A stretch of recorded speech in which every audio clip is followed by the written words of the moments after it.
E nós continuamos em uma residência, onde a gente tem vários exemplos de transformação de energia elétrica em outras fontes de energia. Nós temos aqui, por exemplo, na sala de TV, uma companheira nossa que a gente nos acompanha e é quase um membro da família. Aqui nós estamos tendo uma consumidora baixa, considerada baixa de eletricidade, onde ela está transformando a energia elétrica em energia luminosa e também energia sonora. E uma companheira dela que está aparecendo aí a partir da década de 80, o videocassete, e que já agora no ano 2000 está perdendo caminho especificamente para o DVD. Outro equipamento que também é bastante comum nos lares brasileiros é o aparelho de som, que a garotada adora ouvir um som. E aqui está havendo a transformação da energia elétrica em energia sonora. Como nós falamos no bloco anterior, a iluminação ela também representa pouco em relação a outros equipamentos na nossa conta de eletricidade. Porém, ela é bastante importante. Nós estamos falando da lâmpada incandescente, onde a gente observa que a grande maioria da eletricidade produzida, consumida, ela é transformada em calor e não em luminosidade. Aqui a gente tem um exemplo de uma lâmpada fluorescente, onde ela tem uma economia de até 80%. Porém, ela tem uma diferença, principalmente em relação à luminosidade. Isso vai fazer uma diferença quando a gente vai observar a cor do objeto. Porque a reflexão da luz sobre a roupa vai influenciar especificamente como a gente vê. Por exemplo, numa vitrine de uma loja, é utilizada uma luz onde ela vai realçar a cor do vestuário.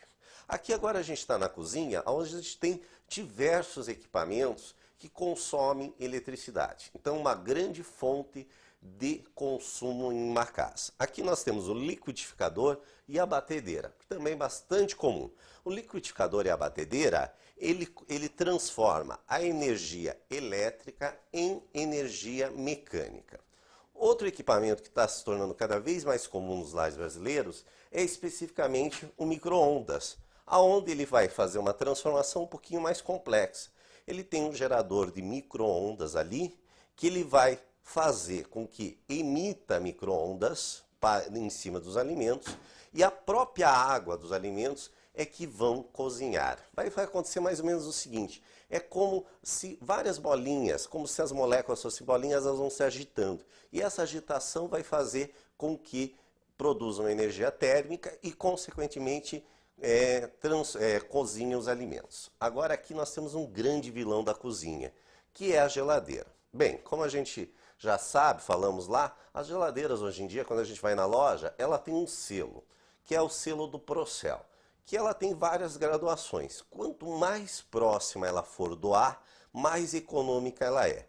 Porém, isso não determina somente a economia dela. Outra coisa que a gente pode fazer economia é em relação à abertura e fechamento. Quando a gente vai pegar alguma coisa na geladeira, pegar tudo que a gente quer numa vez só, porque isso faz com que entre calor aqui e a geladeira necessite gastar mais energia. Nós temos também aqui, no caso, um freezer.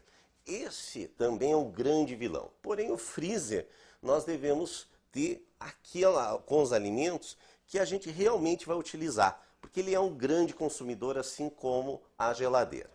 Agora nós vamos ver, na questão 5 do Enem de 2001, um gráfico que representa um consumo de uma casa média brasileira.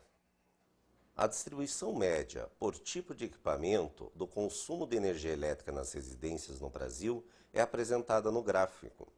Nós temos no gráfico aqui que a geladeira consome cerca de 30% de energia, as lâmpadas incandescentes 20%, a TV 10%, a máquina de lavar 5%, o chuveiro 25%, o ferro elétrico 5%. E os outros equipamentos, 5%. Em associação com os dados do gráfico, considere as variáveis. Primeiro, a potência do equipamento. Segundo, as horas de funcionamento. Terceiro, o número de equipamentos. O valor das frações percentuais do consumo de energia depende de Alternativa A, apenas a primeira. Alternativa B, apenas a segunda. Alternativa C, apenas a primeira e segunda. Alternativa D, apenas a segunda e terceira. Alternativa E, a primeira, segunda e terceira. Na nossa questão, ele coloca três variáveis para o consumo dos equipamentos, que é a potência do equipamento, o número de equipamentos e o número de horas. Essas três variáveis são diretamente proporcionais e influenciam no consumo. Quanto maior a potência do equipamento, maior é o consumo. Quanto o número de horas, quanto mais a gente usa, maior vai ser o consumo. E se a gente tem mais do que um equipamento, consequentemente, vai estar ele ligado, às vezes até junto, os dois equipamentos. Consequentemente, maior vai ser o consumo. Portanto, a alternativa que encampa essas três variáveis é a alternativa E, correta. E agora a gente vai ver o grande vilão de nossas casas, que é o grande devorador, que é o chuveiro elétrico. Vamos dar uma olhadinha nele? Chegamos a um cômodo da casa que normalmente dá grandes brigas entre mães e filhos, que é a respeito do banho.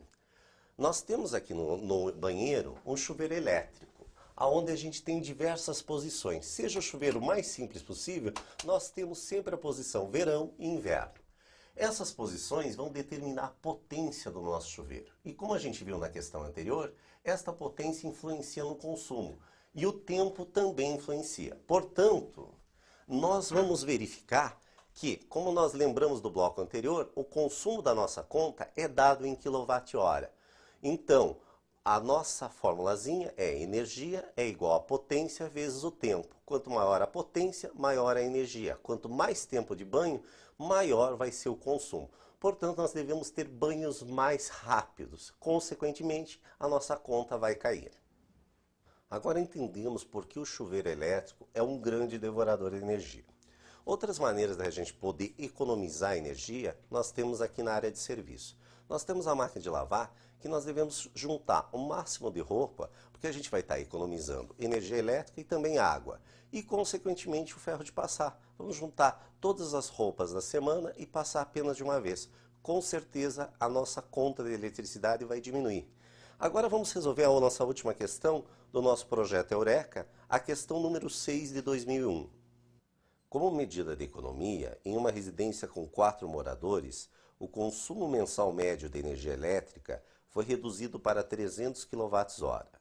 Se essa residência obedece à distribuição dada pelo gráfico do exercício anterior, e se nela há um único chuveiro de 5.000 watts, pode-se concluir que o banho diário de cada morador passou a ter uma duração média em minutos de alternativa A, 2,5, alternativa B, 5, alternativa C, 7,5, alternativa D, 10, alternativa E, 12. Essa é uma questão clássica do Enem e que mostra o objetivo do Enem, que é a compreensão e a união entre as disciplinas que a gente teve no ensino médio. Essa questão, a gente tem que fazer uma boa leitura, uma boa interpretação dela e depois utilizarmos os conhecimentos que a gente aprendeu nas disciplinas de física e também de matemática. Agora, relembrando o gráfico que a gente viu na questão anterior, o chuveiro elétrico em uma casa corresponde a 25% do consumo, ou seja, transformando isso em fração, 1/4 do consumo. Como essa casa conseguiu reduzir para 300 kWh, 1/4 de 300 kWh vai perfazer 75 kWh, ou seja, será reservado ao banho, ao chuveiro, 75 kWh deste consumo.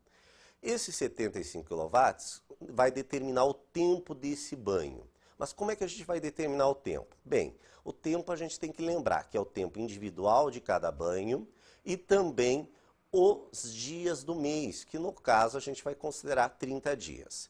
Então, relembrando a fórmula da energia. Energia é igual a potência vezes o tempo. A potência dada desse chuveiro seria de 5.000 watts. E o tempo, então, vai ser 30 dias vezes o tempo individual de todos os 4 banhos dessa família. Então, vai ficar energia igual a 5.000 watts vezes 30 vezes o T.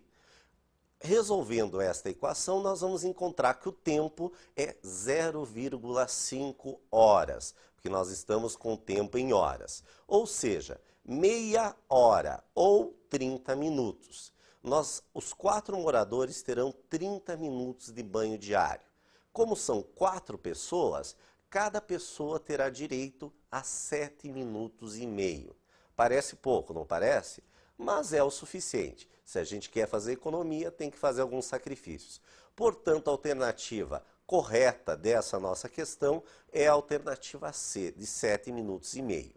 Agora, gente, quando vocês forem fazer o Enem, façam com bastante calma, leiam a questão com cuidado, e os conhecimentos de física são aqueles conhecimentos não apenas acadêmicos que a gente viu na escola, são aqueles conhecimentos que você vai utilizar muito ainda na sua vida, no seu dia a dia. Então, boa sorte na prova.